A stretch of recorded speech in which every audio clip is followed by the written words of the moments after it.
Hello everyone. सो इस lecture में हम फोटोसिंथेसिस के रिवीजन को कंटिन्यू करेंगे। I am Hardik Raj and I am a first year MBBS student. So let's start. पिछले लेक्चर में हमने देखा था फोटोसिंथेसिस का डेफिनेशन, फोटोसिंथेसिस की हिस्ट्री। हमने बाकी सारे साइंटिस्ट के नाम भी डिस्कस किए थे, including the ones in NCERT and outside of NCERT which are also important for your NEET exam. ठीक है, हमने ये सारे डिस्कस किए थे। Von Helmont, Joseph Priestley, Blackman, von सैक्स, एंगलमैन, एमर्सन, इंजनहाउस, सारे हमने डिस्कस किए थे। ठीक है, वैन नील, क्लैडोफोरा वाला experiment, Emerson enhancement, Emerson drop experiment and intermediate light experiment. ठीक है, सो आगे बढ़ने से पहले let's discuss about bacterial photosynthesis. ठीक है, इस चैप्टर में हम जो भी पढ़ेंगे वो ऑक्सीजेनिक फोटोसिंथेसिस है, जो कि हायर प्लांट्स में पढ़ा जाता है ना। इसलिए इस चैप्टर का नाम है फोटोसिंथेसिस इन हायर प्लांट्स। लेकिन हमने बोला था फोटोसिंथेसिस की डेफिनेशन में दैट कुछ बैक्टीरिया भी फोटोसिंथेसिस को करते हैं। ठीक है, व्हाट आर दोज बैक्टीरिया, उनके नाम देखते हैं। अभी जनरल प्रॉपर्टीज देखते हैं। फर्स्ट ऑफ ऑल,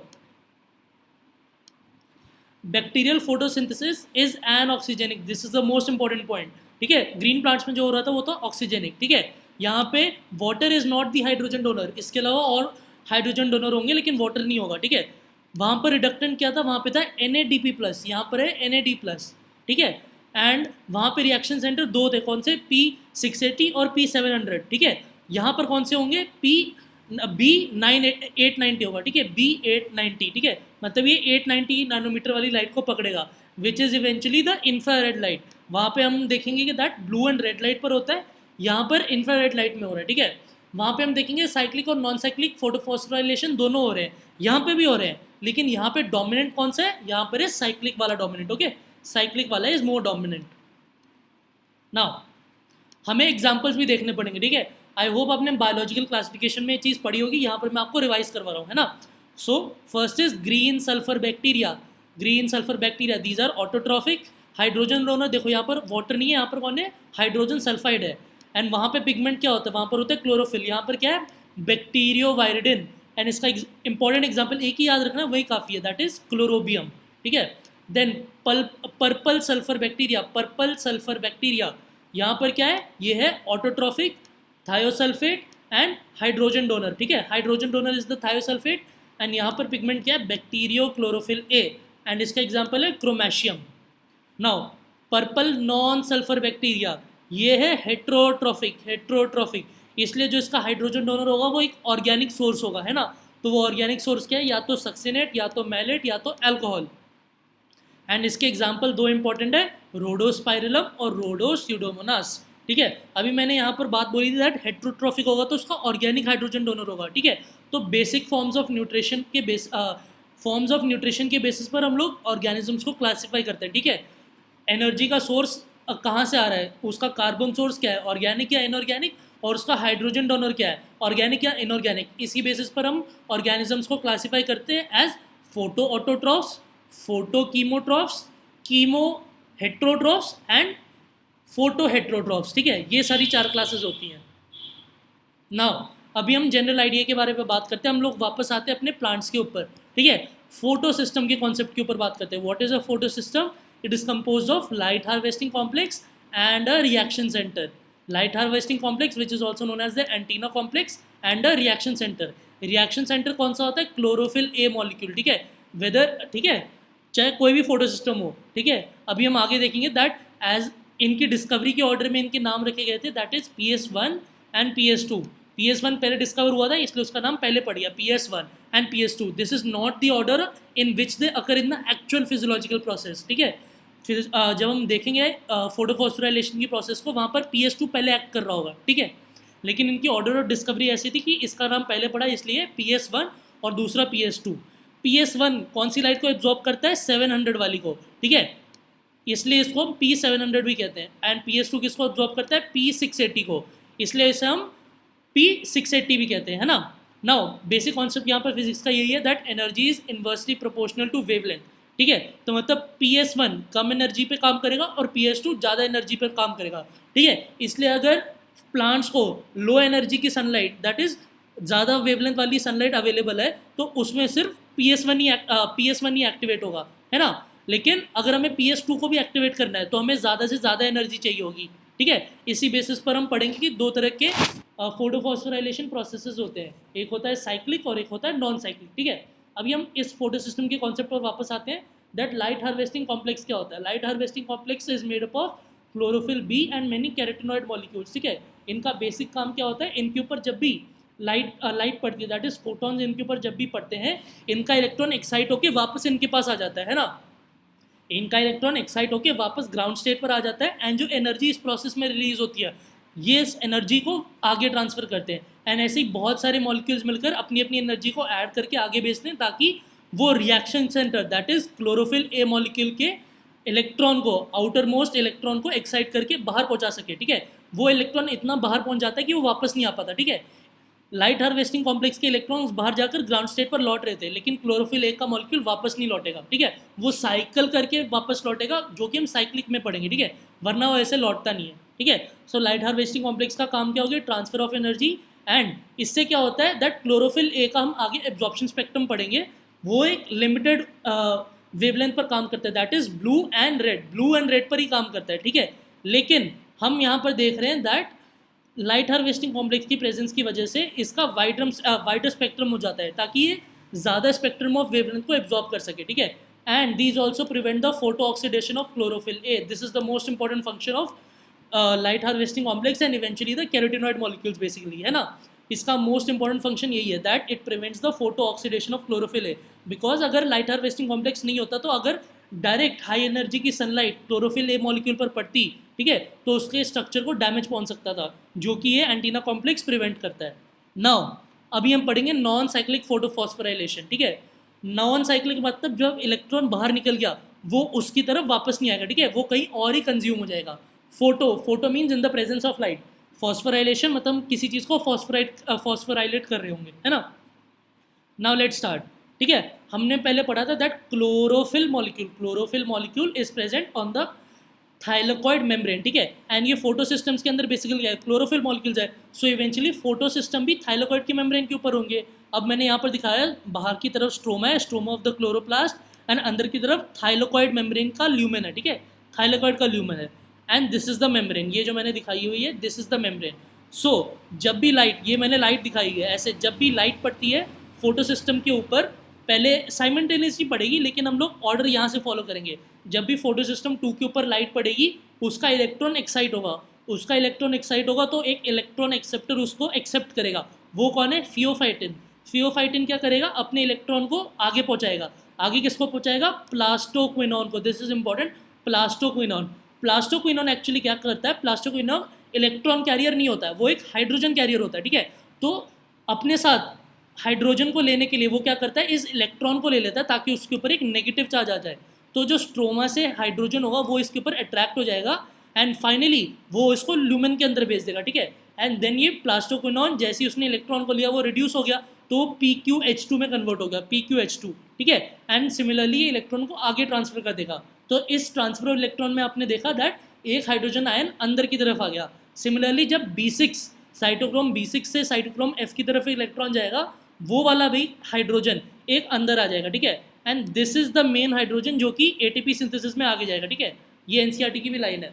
नाउ आगे इलेक्ट्रॉन किसकी तरफ जाएगा, प्लास्टोसाइनिन, ये मैंने एक्चुअली फिगर में गलत बना दिया है इसलिए मैंने यहाँ पर टिक मारा है, दैट प्लास्टोसाइनिन का लोकेशन क्या है, that is it is present on the inner side of the inner membrane of the thylakoid, क्या, that is it is present on the inner side of the inner membrane of the thylakoid, ठीक है। अभी हमने यहाँ पर देखा था that photo system 2 से इलेक्ट्रॉन चला गया था, तो इसके ऊपर एक पॉजिटिव चार्ज आ गया होगा, ठीक है।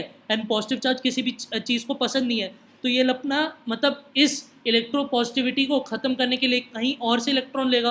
वो इलेक्ट्रॉन कहाँ से आएगा, वो आएगा वाटर से, ठीक है, वाटर से।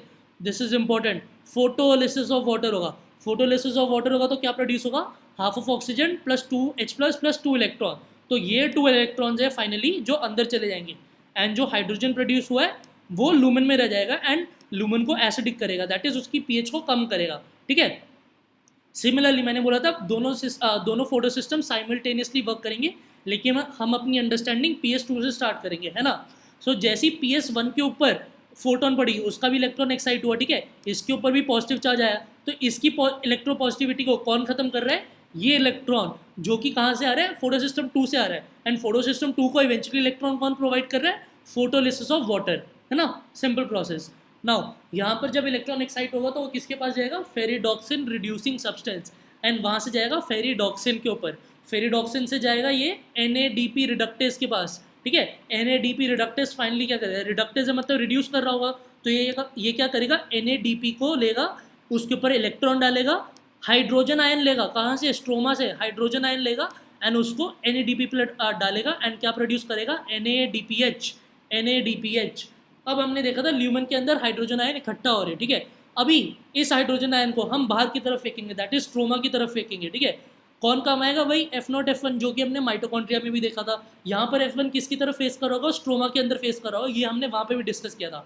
सो F0 is the transmembrane channel जिसके थ्रू हाइड्रोजन जाएगा, एक मैकेनिकल एनर्जी प्रोड्यूस होगी जिससे F1 घूमेगा, एंड फॉस्फोराइलेशन होगा किसका, ADP का, टू प्रोड्यूस ATP, ठीक है। सो ये था आपका basically light reaction, that in the presence of sunlight chlorophyll traps the sunlight, ठीक है, traps the energy of the sunlight and converts it into chemical energy, उसको एसिमिलेटरी पावर बनाने के लिए यूज़ करता है। एसिमिलेटरी पावर क्या है आपका, ATP बनाया हमने, और रिड्यूसिंग पावर NADPH बनाया। अब आप आगे देखना कि दैट हम इन्हीं चीज़ों को यूज़ करेंगे आगे डार्क रिएक्शन में, ताकि हम ग्लूकोज को बना सके, ठीक है। सो ये बेसिक कॉन्सेप्ट है आपका नॉन साइक्लिक फोटोफॉस्फोराइलेशन का। नॉन साइक्लिक, इलेक्ट्रॉन वापस नहीं आया, फोटोफॉस्फोराइलेशन ATP बना दिया इन द प्रेजेंस ऑफ सनलाइट। अब इंपॉर्टेंट कॉन्सेप्ट ये है दैट 8 क्वांटा ऑफ लाइट चाहिए थे, 8 क्वांटा ऑफ लाइट चाहिए होती है एक ऑक्सीजन मॉलिक्यूल को रिलीज करने के लिए, ठीक है। साइमल्टेनियसली अगर हम इसे रिवर्स करते हैं, दैट 12.5% ऑक्सीजन रिलीज के लिए हमें एक क्वांटा लाइट चाहिए होती है, ठीक है। इसलिए हम इसको quantum requirement and quantum yield भी कहते हैं, quantum requirement and quantum yield. Quantum requirement क्या है, एक ऑक्सीजन मॉलिक्यूल की रिलीज के लिए कितने क्वांटा ऑफ फोटोन चाहिए, एंड क्वांटम यील्ड क्या है, एक क्वांटा ऑफ लाइट से कितना % ऑक्सीजन रिलीज हो रहा है, ठीक है। This is very simple. अब एक और बात हम यहाँ पर डिस्कस कर लेते हैं, दैट क्लोरोफिल ए और क्लोरोफिल बी के बीच में स्ट्रक्चरल डिफरेंस क्या है। इसके ऊपर बहुत प्रीवियस ईयर क्वेश्चंस आए हुए हैं, ठीक है। सो क्लोरोफिल ए में बेसिकली मिथाइल ग्रुप होता है, एंड क्लोरोफिल बी में होता है एल्डिहाइड ग्रुप, ठीक है। क्लोरोफिल ए मोस्टली एब्जॉर्ब करता है रेड लाइट को, एंड क्लोरोफिल बी ऑब्जॉर्ब करता है ब्लू वायलेट वेवलेंथ वाली लाइट को, ठीक है, ब्लू वायलेट वाली को। ये दोनों डिफरेंसेस बहुत इंपॉर्टेंट है। एक और ऑब्वियस सी बात है, chlorophyll a forms the reaction centre, and chlorophyll b एक एक्सेसरी पिगमेंट है, इसलिए वो लाइट हार्वेस्टिंग कॉम्प्लेक्स का पार्ट होगा, ठीक है।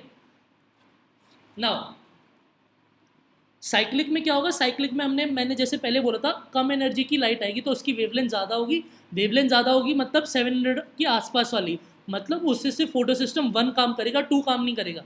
तो साइक्लिक में बेसिकली क्या काम हो रहा होगा, 1 काम करेगा, ठीक है।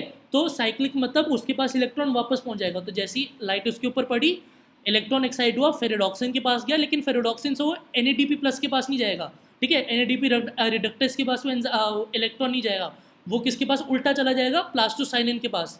प्लास्टोसाइनिन से साइटोक्रोम B6 और F के ऊपर, जहाँ से हाइड्रोजन आएगा।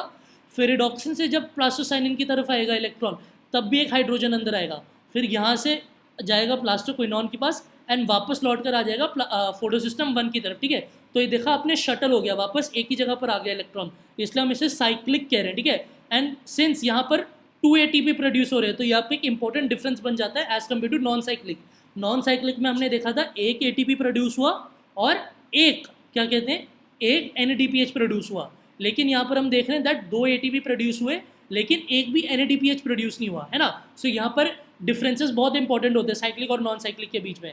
फर्स्ट ऑफ ऑल, साइक्लिक में क्या है, ओनली फोटो सिस्टम 1 काम कर रहा है, लेकिन नॉन साइक्लिक में दोनों काम कर रहे थे। यहाँ पर 2 ATP बन रहे हैं, वहाँ पर एक बन रहा था। यहाँ पे NADPH नहीं बन रहा है, वहाँ पर बन रहा था। यहाँ पे फोटोलिसिस ऑफ वाटर भी नहीं हुई, क्यों, क्योंकि photolysis of water is associated with the photo system 2, क्योंकि फोटो सिस्टम 2 के ऊपर जब लाइट पड़ेगी, उसका जब इलेक्ट्रॉन एक्साइट होगा तो उसकी इलेक्ट्रोपॉजिटिविटी को खत्म करने के लिए फोटोलिसिस ऑफ वाटर होगा। लेकिन सिंस साइक्लिक वाले में फोटो सिस्टम 2 है ही नहीं, तो फोटोलिसिस ऑफ वाटर भी नहीं होगा, इसलिए साथ ही साथ ऑक्सीजन का रिलीज भी नहीं होगा इसमें साइक्लिक में, ठीक है। लेकिन ये दोनों चीज़ें कहाँ हो रही थी, नॉन साइक्लिक में हो रही थी। अब इंपॉर्टेंट पॉइंट, फोटो सिस्टम 2 से जब इलेक्ट्रॉन प्लास्टोक्विनॉन की तरफ जाता है, that step can be inhibited by an algicide or a herbicide known as DCMU. DCMU is what? Dichloro dimethyl urea. Dichloro dimethyl urea, ये स्टेप को इनिबिट करता है, ठीक है। इसलिए साइक्लिक वाले में सिंस फोटोसिस्टम 2 नहीं है, इसलिए वो एल्जीसाइड दैट इज DCMU को लिए इनसेंसिटिव होगा, वेराज नॉन साइक्लिक वाला इसके लिए सेंसिटिव होगा। सिंपल सी बात है। नाउ इसी चीज़ को that is non cyclic photophosphorylation को जब हम एक electrochemical scale that is redox potential के हिसाब से हम लोग उसको अरेंज करते हैं, जब इलेक्ट्रॉन एक से दूसरी की तरफ जा रहा है, ठीक है, उसे हम जेड स्कीम कहेंगे, जेड स्कीम, ठीक है, ठीक है, जेड स्कीम, ये आप देख सकते हैं जेड स्कीम। 2 वाला एक लोअर एनर्जी लेवल पर होता है एज कम्पेयर टू 1 वाला, ठीक है, इसे हम जेड स्कीम कहते हैं। नाउ केमियोस्मोटिक थ्योरी हमने पहले भी डिस्कस करी थी साइटोलॉजी के रिवीजन में, it was given by Peter Mitchell, हमने प्रीवियस ईयर एमसीक्यूज में भी डिस्कस किया था, ठीक है। केमियोस्मोटिक थ्योरी क्या कहती है, दैट हम लोग हाइड्रोजन का एक ग्रेडियंट बनाएंगे, ठीक है, H+ का एक ग्रेडियंट बनाएंगे जिसे हम इलेक्ट्रोकेमिकल ग्रेडियंट कहेंगे, ठीक है। H+ का इकट्ठा होना दैट इज प्लस आयंस एक तरफ इकट्ठे हो जाएंगे तो दूसरी तरफ क्या होगा, माइनस आयंस होंगे, ठीक है, रिलेटिवली, तो इससे इलेक्ट्रिकल ग्रेडियंट क्या कहते हैं इस्टेब्लिश हो गया। साथ ही साथ हमने एक जगह H+ को इकट्ठा कर दिया तो वहाँ का pH कम हो जाएगा कंसिडरेबली, इसलिए हमने साथ ही साथ एक केमिकल ग्रेडियंट को भी इस्टेब्लिश कर दिया, that is an electrochemical gradient को हमने इस्टेब्लिश किया बाय दिस एक्शन, जो कि था non cyclic and cyclic photophosphorylation, ठीक है। हमने क्या किया था, बेसिकली H+ को एक्यूमुलेट किया था ल्यूमेन के अंदर, ठीक है। माइटोकॉन्ड्रिया में हमने क्या किया था, peri mitochondrial space that is outer chamber के अंदर हमने H+ को एक्यूमुलेट किया था।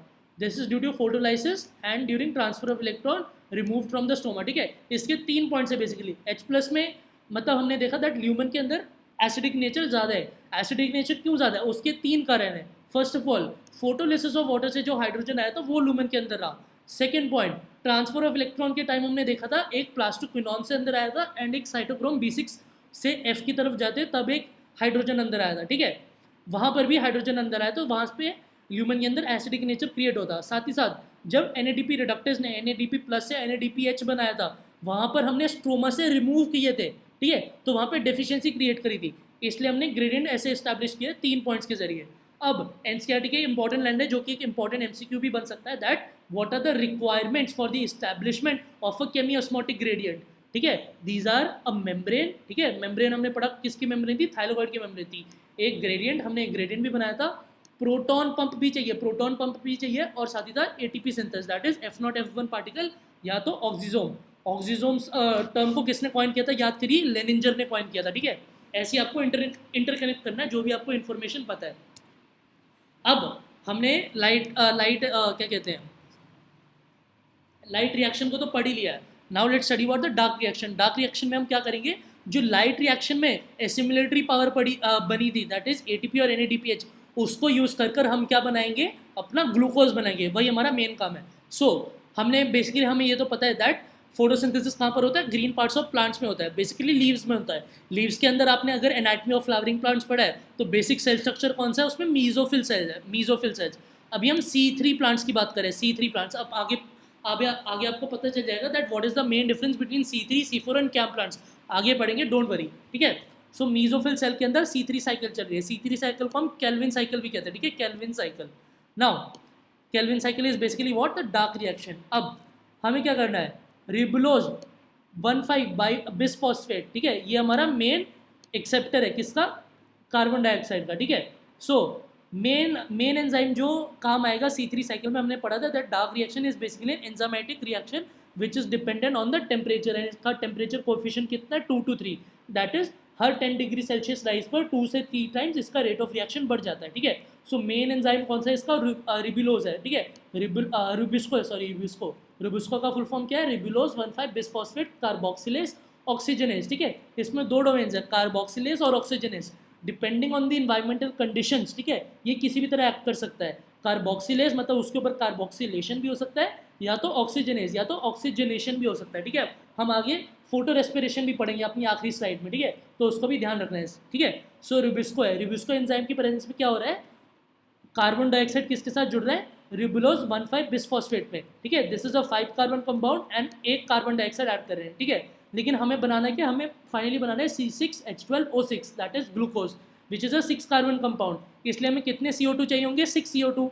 साइमल्टेनियसली हमें कितने RUBP के मॉलिक्यूल चाहिए होंगे, 6, ठीक है। ऐसी आपकी एनर्जेटिक्स चलती है जो कि NCERT में नहीं दी हुई है लेकिन आपको पता होनी चाहिए, ठीक है। 5 कार्बन के 6 मॉलिक्यूल है तो टोटल कितना बन गया, 30 कार्बन, ठीक है। अभी हम इस 30 कार्बन को 6 कार्बन के साथ और जोड़ रहे हैं, ठीक है, दैट इज 36 कार्बन हो गए। अब इन 36 कार्बन को हम 3 के गुच्छे में डालेंगे, दैट इज 3 कार्बन के 12 मॉलिक्यूल्स बनाएंगे, ठीक है, 3 कार्बन के 12 मॉलिक्यूल्स बनाएंगे via this first step that is carboxylation. अब इन 3 कार्बन मॉलिक्यूल्स को हम क्या कहेंगे, 3-फॉस्फोग्लिसरेट, 3-फॉस्फोग्लिसरेट। अब हमने जो एटीपी बनाई थी लाइट रिएक्शन के अंदर, उसका यूटिलाइजेशन यहाँ पर होगा through the step that is catalysed by the enzyme phosphoglycerokinase. This is important, phosphoglycerokinase 12 ATP 12 ADP में कन्वर्ट होंगे एंड इसका फॉस्फोराइलेशन हो जाएगा किसमें, 12 molecule of 3 PGA will convert into 12 molecule of 13 BPGA, 13 bisphosphoglycerate, ठीक है। ये भी 3 कार्बन का, इसलिए हमने इस स्टेप में बेसिकली क्या किया, फॉस्फोराइलेशन किया।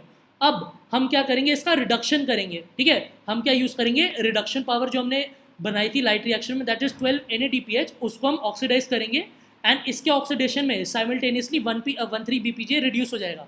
उससे हम क्या बनाएंगे, 12 मॉलिक्यूल बनाएंगे किसके, 3-फॉस्फोग्लिसरल्डिहाइड, ग्लिसरल्डिहाइड।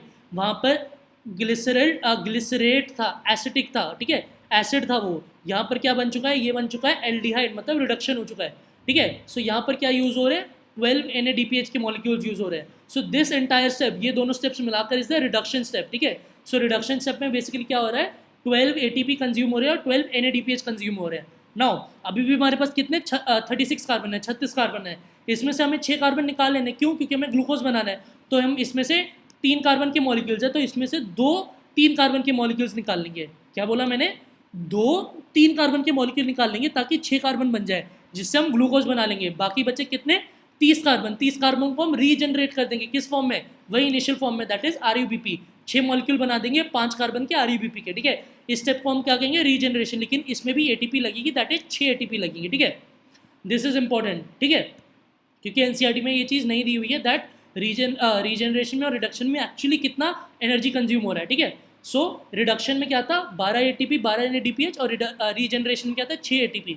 सो हमने इसका समरी मैंने यहाँ पर बॉक्स में दिया हुआ है, this is very important. After all आपको समरी याद रहनी चाहिए अच्छे से, ठीक है, एंड बेसिक क्रक्स याद होना चाहिए प्रोसेस का, दैट इज 6 CO2 आए, एक ग्लूकोज बना, कितने 12 + 6 18 ATP कंज्यूम हुए, और साथ ही साथ 12 NADPH, ठीक है। अगर हम इस इंटायर इक्वेशन को 6 से डिवाइड कर दें, अगर आपको सपोज क्वेश्चन आ जाए एक CO2 के ऊपर, ठीक है, तो एक CO2 2 NADPH और 3 ATP, ठीक है, मैं ऐसे ही याद रखता था, 1 CO2 2 NADPH और 3 ATP, this is the normal concept. Now C4 cycle को पढ़ते, ठीक है। C4 साइकिल में क्या हो रहा है, C4 cycle is also known as the Hatch and Slack pathway, ठीक है। C4 प्लांट्स में बेसिकली क्या होता है, क्रैन्स एनाटमी होती है। क्रैन्स एनाटमी बेसिकली क्या होता है, वैस्कुलर बंडल के अराउंड आप C4 प्लांट्स में देखेंगे दैट एक बंडल शीथ सेल की प्रेजेंट होती है, bundle sheath cell which are basically a granal, उनमें क्लोरोप्लास्ट है, वो ग्रैना के फॉर्म में अरेंज नहीं होते हैं, ठीक है।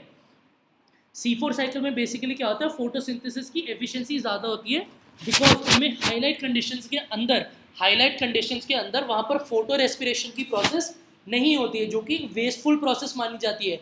मतलब वास्टली वो एक वेस्टफुल प्रोसेस मानी जाती है ना। हम आगे बढ़ेंगे, उसका एक इंपॉर्टेंस भी है, लेकिन दैट इज़ वेरी माइन्यूट, लेकिन दो वेरी इंपॉर्टेंट एज वेल। आप उसको दोनों तरीके से कह सकते हैं, डबल एज स्वॉर्ड कह सकते हैं आप उसको, ठीक है। सो C4 साइकिल C4 प्लांट्स में होती है। C4 प्लांट्स क्या होते हैं, बेसिकली ट्रॉपिकल प्लांट्स होते हैं, जहाँ पर फोटोसिंथेसिस की एफिशिएंसी ज़्यादा होती है और साथ ही साथ वाटर कंजर्वेशन भी ज़्यादा होता है ना। सो यहाँ पर हम C4 साइकिल चलता हुआ देखेंगे। फर्स्ट ऑफ ऑल हम क्या देखेंगे, बाहर की तरफ मीजोफिल सेल है एंड वैस्कुलर बंडल की तरफ बंडल शीथ सेल है, ठीक है। ये बाहर की तरफ है, ये अंदर की तरफ है। नाउ CO2 अंदर आएगा एज यूजुअल, ठीक है। CO2 स्टोमेटा से अंदर आएगा, बाइकार्बोनेट में कन्वर्ट हो जाएगा, ठीक है, वाटर के साथ रिएक्ट करेगा, बाइकार्बोनेट में कन्वर्ट हो जाएगा। यहाँ पर जो मेन एक्सेप्टर होगा, इनिशियल कार्बोक्सिलेशन रिएक्शन, ठीक है। इनिशियल, ऐसे क्वेश्चन आता है, इनिशियल कार्बोक्सिलेशन रिएक्शन होती है पेप्केस की प्रेजेंस में, ठीक है, पेप्केस की प्रेजेंस में। ये इंपॉर्टेंट एंजाइम है, फॉस्फोइनॉल पायरुवेट कार्बोक्सिलेज एंजाइम की प्रेजेंस में फॉस्फोइनॉल पायरुवेट नाम का 3 carbon molecule will join with bicarbonate molecule which eventually comes from the carbon dioxide from the atmosphere, है ना, ठीक है। 3 carbon plus 1 carbon will form 4 carbon, ठीक है। इस 4 कार्बन की मॉलिक्यूल को हम क्या कहेंगे, ऑक्सैलो एसीटेट, ठीक है। वहाँ पर हमने पढ़ा था दैट फर्स्ट कंपाउंड क्या फॉर्म हो रहा था, 3 कार्बन का, इसलिए हमें उसे C3 साइकिल कहा था। यहाँ पर फर्स्ट कंपाउंड क्या बन रहा है, 4 कार्बन का, इसलिए हम इसे oxalo acetate 4 carbon C4 cycle या फिर हैच एंड स्लैक पाथवे कहेंगे, ठीक है। Now this in the presence of malate dehydrogenase, ठीक है, जहाँ पर NADH कंज्यूम हो जाता है, इसकी प्रेजेंस में एक कन्वर्ट हो जाएगा मैलेट में, किसके अंदर, मीजोफिल सेल के अंदर ही, ठीक है। अब ये ट्रांसफर हो जाएगा बंडल शीथ सेल के अंदर। कैसे ट्रांसफर हो जाएगा भाई, ये कैसे ट्रांसफर कर दिया, this is to the presence of plasmodesmata. हमने पहले ही पढ़ा था, हमने साइटोलॉजी के रिवीजन में पढ़ा था that these are the protoplasmic fibres that run across the cells, ठीक है। एंड इसमें जो ईयर प्रेजेंट होते थे उसे हम क्या कहते थे, डेस्मोटिब्यूल्स, ठीक है। ऐसे आपको इंटरलिंकिंग करते चलना है ना। सो मैलेट पहुंच गया बंडल शीथ सेल के अंदर, यहाँ पर ये कार्बन डाइऑक्साइड को लिबरेट कर देगा, ठीक है, CO2 को निकाल देगा, तो वापस 3 कार्बन का मॉलिक्यूल बन जाएगा। लेकिन जो 3 कार्बन का मॉलिक्यूल यहाँ पर बनेगा वो होगा पाइरुवेट, ठीक है। फिर पाइरुवेट वापस चला जाएगा मीजोफिल सेल के अंदर, and in the presence of 2 ATP, याद रखना 2 ATP की प्रेजेंस में ये वापस कन्वर्ट हो जाएगा फॉस्फोइनोल पाइरुवेट में, ठीक है। सो इस इनिशियल कार्बोक्सिलेशन रिएक्शन के लिए एंड साथ ही साथ for the prevention of photo respiration, भाई कुछ तो एनर्जी लगानी पड़ेगी ना प्लांट को, ठीक है। ये एक्स्ट्रा प्रोसेस कर रहा है, एफिशिएंसी को अपनी बढ़ा रहा है, तो लेकिन उसके लिए कुछ कॉम्पेंसेटिंग एनर्जी को भी तो रिलीज करना पड़ेगा, यूज करना पड़ेगा, है ना। तो वो कितनी है, 2 ATP पर साइकिल, ठीक है। एक CO2 के लिए 2 ATP एक्स्ट्रा लग रहा है। हेंस अगर हम 6 CO2 लेंगे तो 12 ATP एक्स्ट्रा लग जाएंगे। दैट इज वहां पर C3 साइकिल में 18 ATP लग रहे थे, तो यहाँ पर कितने लगने लग जाएंगे, यहाँ पर लगने लग जाएंगे 30 ATP, है ना। सो 6 CO2, एक ग्लूकोज, 12 NADPH, वो तो सेम रहेगा, लेकिन 30 ATP, this is important, 30 ATP, है ना। सो ऑक्सैलोएसिडेट मैलेट, यहाँ पर कभी कभी एस्पार्टेट भी बन जाता है, ठीक है। NCERT की लाइन है, एस्पार्टेट भी बन जाता है, लेकिन साइकिल में उन्होंने भी मैलेट ही दिखाया हुआ है। Now last variety of plants कौन सी आती है, CAM plants, crassulacean acid metabolism plants. ये बेसिकली एरिड डेजर्ट में पाए जाने वाले प्लांट्स है, ठीक है। एरिड डेजर्ट में पाए जाने वाले प्लांट्स है, मतलब इनमें वाटर स्कार्सिटी का बहुत ज़्यादा प्रॉब्लम है, इसलिए इनको वाटर कंजर्वेशन बहुत ज़्यादा एफिशिएंटली करना पड़ेगा, even more than C4 plants, है ना। तो इसमें बेसिकली क्या होता है दैट दिन में तो स्टोमेटा खुलता ही नहीं है, क्योंकि इतनी हाईलाइटेड डेंसिटी है, ट्रांसपिरेशन के चांसेस बहुत ज़्यादा होते हैं, जिससे वाटर लॉस के चांसेस बहुत ज़्यादा बढ़ जाएंगे, इसलिए स्टोमेटा खुलता ही नहीं है दिन में। स्टोमेटा कब खुलेगा, रात को खुलेगा, ठीक है। स्टोमेटा रात को खुलेगा तो कार्बन डाइऑक्साइड अंदर आएगी, एंड ये जो C4 साइकिल है, ठीक है, ये जो मीजोफिल सेल के अंदर चल रही थी यहाँ पर C4 प्लांट्स में, कैम प्लांट्स के अंदर सिर्फ मीजोफिल सेल होगा, ठीक है। कैम प्लांट्स के अंदर सिर्फ मीजोफिल सेल होगा, तो mesophyll cell of CAM plant के अंदर रात के समय सिर्फ ये C4 साइकिल चलेगी।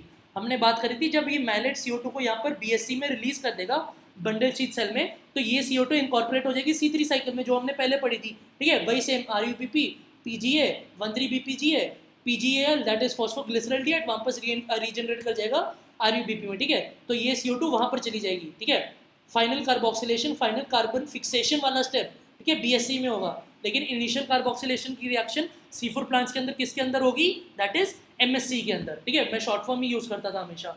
नाउ स्टोमेटा हमने बात करी, कैम प्लांट्स के अंदर सिर्फ मीजोफिल सेल होगा, एंड स्टोमेटा खुलेंगे रात को, तो मीजोफिल सेल के अंदर कैम प्लांट्स के रात को C4 साइकिल चलेगी, लेकिन जैसे ही दिन होगा, ठीक है, जैसे ही दिन होगा स्टोमेटा क्लोज हो जाएगा, तब ये आगे वाली प्रोसेस उसी सेल के अंदर चलने लग जाएगी। यहाँ पर बंडल शीथ सेल नहीं है, यहाँ पर सिर्फ मीजोफिल सेल है, मीजोफिल सेल के अंदर ही ये ऑक्सैलोएसिटेट मैलेट जो बना था वो टूटकर CO2 बनाने लग जाएगा, एंड CO2 चल जाएगा कैल्विन साइकिल के अंदर, है ना। सो रात को क्या चली, C4 साइकिल, दिन में क्या चली, C3 साइकिल। इसे हम कहते हैं टेम्पोरल सेपरेशन।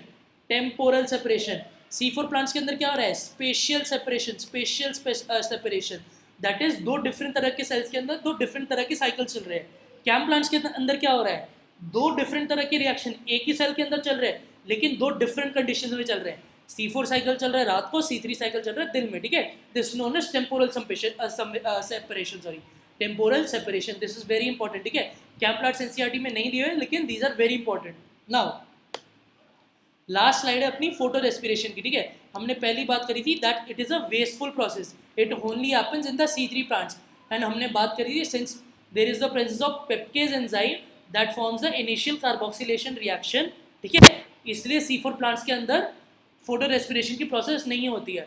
एंड एक और पॉइंट, एक और MCQ यहाँ पर बनेगा that since Calvin cycle is taking place in the bundle sheath cell of the C4 plants, hence rubisco enzyme भी इसके अंदर होगा, है ना। ऑब्वियसली बात है, मैंने बोला था rubisco enzyme is the main enzyme for the dark reaction which is the C3 cycle.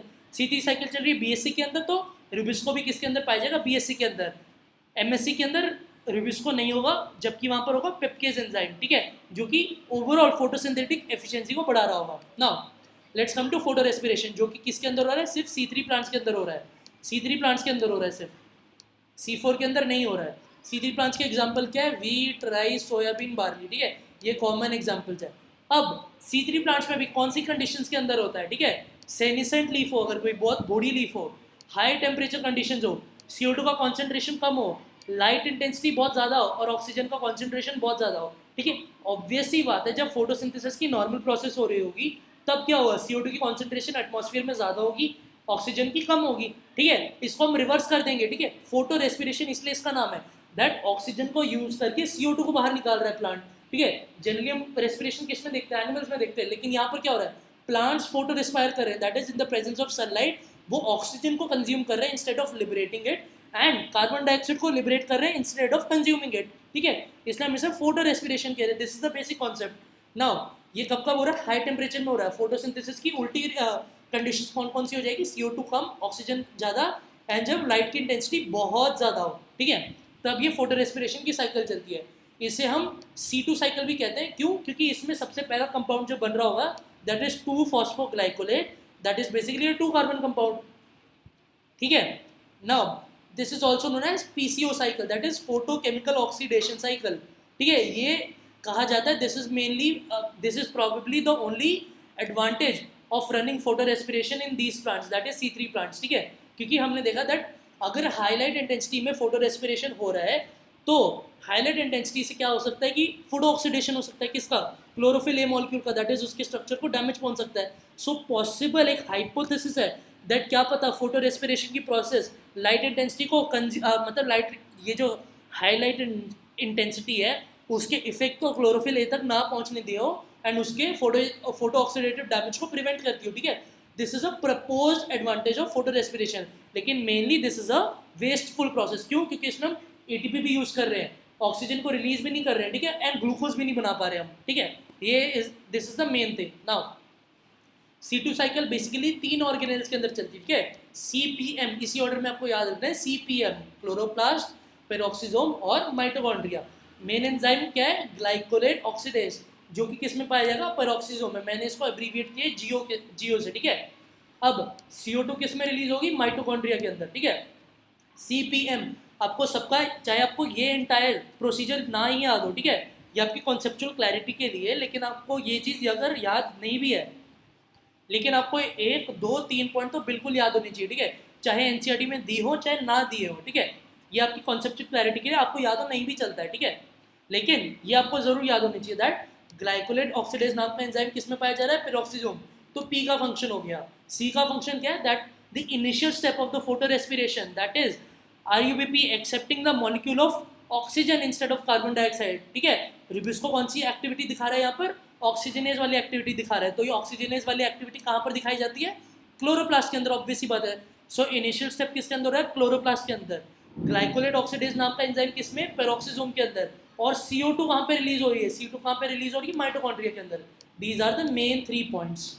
Now O2 RUBP के साथ जुड़कर क्या बनाएगा, 3PGA, that is a 3 carbon compound, ये रीजनरेट करके वापस RUBP बनाएगा, ठीक है, ये केल्विन साइकिल का पार्ट बन जाएगा और वापस वहीं पर चलता रहेगा, ठीक है, जो हमने पहले डिस्कस किया था। लेकिन मेन कंपाउंड जो फॉर्म होता है that is the 2 carbon compound, that is phosphoglycolate. Now अब हम एक्चुअल प्रोसेस को देखते हैं, ठीक है। RUBP रुबिस्को की प्रेजेंस में ऑक्सीजनेज एक्टिविटी दिखाता है और क्या बनाता है, 3PGA और साथ ही साथ 2-फॉस्फोग्लाइकोलेट। नाउ फॉस्फेटेज मतलब जो फॉस्फेट ग्रुप को हटाने वाला, एज मतलब एंजाइम, फॉस्फेट ग्रुप को हटाएगा तो 2-फॉस्फोग्लाइकोलेट से क्या बन जाएगा, सिर्फ ग्लाइकोलेट, ठीक है। अब ये ग्लाइकोलेट पहुंचेगा पेरोक्सिसोम के अंदर, ठीक है। अब हमने पढ़ा था that peroxisome has the glycolate oxidase enzyme, glycolate oxidase enzyme हमने साइटोलॉजी के रिवीजन में भी पढ़ा था दैट पेरोक्सिसोम्स प्लांट्स में क्या काम करते हैं, फोटो रेस्पिरेशन का, एंड एनिमल्स में क्या काम क्या करते हैं, यूरिक एसिड मेटाबॉलिज्म का, ठीक है। नाउ ग्लाइकोलेट ऑक्सीडेज की प्रेजेंस में क्या बनाएगा, ग्लाइऑक्सिलेट, ठीक है, ग्लाइकोलेट से बनेगा ग्लाइऑक्सिलेट, ठीक है, इसमें कंज्यूम होगी ऑक्सीजन एंड क्या बनेगा, H2O2, ठीक है। H2O2 सेल को डैमेज प्रोवाइड कर सकता है, इसलिए हम इसे कैटलेज एंजाइम, कैटलेज भी मार्कर होता है किसका, पेरोक्सिसोम का, ठीक है, हमने पढ़ा था साइटोलॉजी में। तो कैटलेज एंजाइम क्या करेगा, इस H2O2 को वापस H2O और ऑक्सीजन में लिबरेट कर देगा ताकि सेल को कोई डैमेज ना पहुंचे, ठीक है ना। ग्लाइऑक्सिलेट ग्लूटामेट के साथ जुड़कर एक ट्रांस एमिनेशन रिएक्शन को परफॉर्म करेगा, ठीक है। ट्रांस एमिनेशन रिएक्शन मतलब एक का अमीनो ग्रुप दूसरे की तरफ जाएगा एंड दूसरों का कीटो ग्रुप इसकी तरफ आएगा, ठीक है। अमीनो ग्रुप एक की तरफ जाएगा, कीटो ग्रुप दूसरी तरफ आएगा, ठीक है। ग्लाइऑक्सिलेट ग्लूटामेट के साथ जुड़कर बनाएगा glycine and alpha ketoglutarate.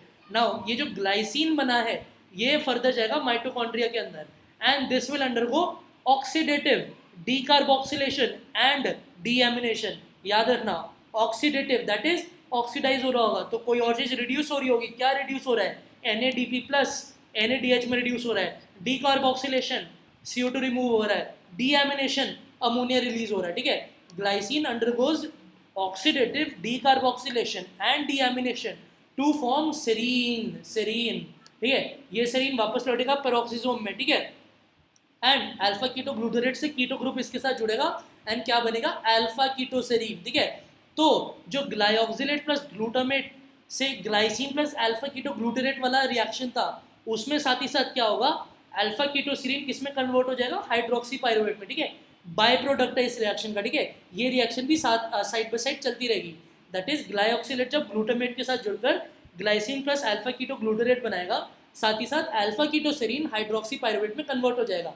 Now hydroxypyruvate को हम रिडक्टेज एंजाइम की प्रेजेंस में, रिडक्टेज मतलब इसको रिड्यूस कर रहे होंगे तो और कोई एंजाइम एक्टिवेट ऑक्सीडाइज हो रहा होगा, क्या ऑक्सीडाइज हो रहा है, NADH NADP प्लस में ऑक्सीडाइज हो रहा है। सो बेसिकली NADH का कोई नेट प्रोडक्शन नहीं हुआ, यहाँ पर बना, यहाँ पर कंज्यूम हो गया, ठीक है। So hydroxypyruvate in the presence of reductase enzyme gets converted into glycerate, glycerate. अब भी ये नॉर्मल फॉर्म में नहीं बना है, हमने बेसिकली क्या करना है, 3-फॉस्फोग्लिसरेट को रीजनरेट करना है ताकि ये केल्विन साइकिल चलती रहे, ठीक है। लेकिन ये ग्लिसरेट के फॉर्म में, सो ग्लिसरेट को हम लोग पहले क्लोरोप्लास्ट में पहुंचाएंगे एंड ऑब्वियसली क्या करेंगे, फॉस्फोराइलेट करेंगे। फॉस्फोराइलेट कैसे करेंगे, एटीपी को यूज़ करेंगे, एटीपी यूज़ होगा, अपना फॉस्फोराइल ग्रुप इसको देगा, ठीक है, इसको फॉस्फोटाइज करेगा एंड ग्लिसरेट किस में कन्वर्ट हो जाएगा, 3-फॉस्फोग्लिसरेट में, ठीक है। सब ने यहाँ पर क्या देखा, एटीपी कंज्यूम होगा, बुरी थिंग, ठीक है। ऑक्सीजन कंज्यूम होकर CO2 को लिबरेट कर रहा है, उल्टी थिंग हो रही है, ठीक है। This is also not good. And हम लोग फाइनली क्या देखेंगे, that PCO cycle, that is photochemical oxidation cycle या फोटो रेस्पिरेशन या C2 साइकिल या, ठीक है, ग्लाइकोलेट साइकिल, ठीक है, ग्लाइकोलेट साइकिल, ठीक है। इसमें क्या हो रहा है, बेसिकली 25% कार्बन का लॉस हो रहा है, 25%, 1/4 कार्बन का लॉस हो रहा है, लेकिन उसमें से 75% हम क्या कर रहे हैं, रिकवर करके दे रहे हैं, 75% हम लोग रिकवर करके दे रहे हैं, ठीक है। This is the main thing, ठीक है। सो इससे आपका फोटो रेस्पिरेशन भी कवर हो जाता है। नाउ आखिरी ये क्या है, ये आपका जो NCERT में डायग्राम दिया हुआ है, NCERT में जो टेबल दिया हुआ है उसको फिलअप करना इज वेरी इंपॉर्टेंट, ठीक है। इससे आपका पूरा चैप्टर समराइज हो जाएगा, है ना, पूरा चैप्टर समराइज हो जाएगा, ठीक है। हमने जो C3 साइकिल C4 साइकिल पढ़ा है, हमने जो साथ ही साथ फोटो रेस्पिरेशन पढ़ा है, ठीक है, हाईलाइट एंड डेंसिटी कौन सी कंडीशन में होता है, वो सारी चीज़ें आपकी यहाँ पर क्लियर हो जाएंगी, ठीक है। So cell type in which Calvin cycle takes place in C3 plants is mesophyll cells and in C4 plants is BSC, ठीक है। इसको ऐसे भी पूछ सकते हैं कि कौन सी सेल में रुबिस्को प्रेजेंट है, ठीक है, कौन सी सेल में रुबिस्को प्रेजेंट है, ठीक है। यहाँ पर उन्होंने क्या क्वेश्चन पूछा हुआ है, that does the plant have Rubisco. भाई कैल्विन साइकिल तो हर प्लांट में चलेगा क्योंकि ग्लूकोज तो बनाना ही बनाना है, फोटोसिंथेसिस का काम क्या है, ग्लूकोज बनाना है, तो कैल्विन साइकिल चलनी पड़ेगी, कैल्विन साइकिल चलनी पड़ेगी तो रुबिस्को होगा ही होगा। रुबिस्को की लोकेशन डिफर कर सकती है, C3 प्लांट में क्या होगा, MSC, C4 में क्या होगा, BSC, ठीक है। इनिशियल कार्बोक्सिलेशन की रिएक्शन हमने कहाँ देखी थी, C4 प्लांट्स के अंदर, है ना।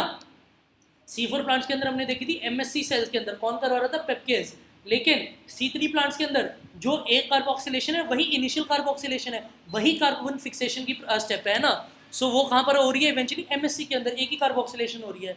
Now how many cell types does the leaf have that fixes CO2, ये अच्छा क्वेश्चन है, ठीक है। हमने देखा था C3 प्लांट्स के अंदर सिर्फ MSC के अंदर ये काम चल रहा है, लेकिन C4 प्लांट्स के अंदर since initial carboxylation reaction is taking place in the MSC, the final carbon fixation and the Calvin cycle is taking place in the BSC, that is 2 cell types के अंदर कार्बन फिक्सेशन की process हो रही है। Now primary CO2 acceptor C3 के अंदर कौन था, RUBP, लेकिन C4 के अंदर कौन था, पेप बाइकार्बोनेट के साथ जुड़कर ऑक्सैलो एसीटेट बना रहा था। Now number of carbon in this primary CO2 acceptor, RUBP के अंदर 5 कार्बन थे और पेप के अंदर 3 कार्बन थे। Now primary CO2 fixation product क्या था, इसमें PGA था 3 कार्बन का, इसलिए हमने C3 के साइकिल का, एंड उसी के बेसिस पर हमने C3 प्लांट्स का इनको, ठीक है। एंड C4 प्लांट्स के अंदर क्या हो रहा था, ऑक्सैलो एसिटेट बन रहा था, ठीक है। PEP plus carbon dioxide that is bicarbonate के फॉर्म में क्या बन रहा था, ऑक्सैलो एसिटेट बन रहा था, which is a 4 carbon compound, 4 carbon compound, ठीक है। एंड इसलिए हम इसे C4 साइकिल कह रहे थे, एंड इन प्लांट्स को हम C4 प्लांट्स कह रहे थे। नाउ ये हमने डिस्कस कर लिया। पेप केस किस में होगा, सिर्फ C4 प्लांट्स में होगा। क्यों होगा, ताकि फोटो ऑक्सीडेटिव डैमेज प्रिवेंट हो सके through the photo respiration process, जो कि C4 प्लांट्स में नहीं होगा।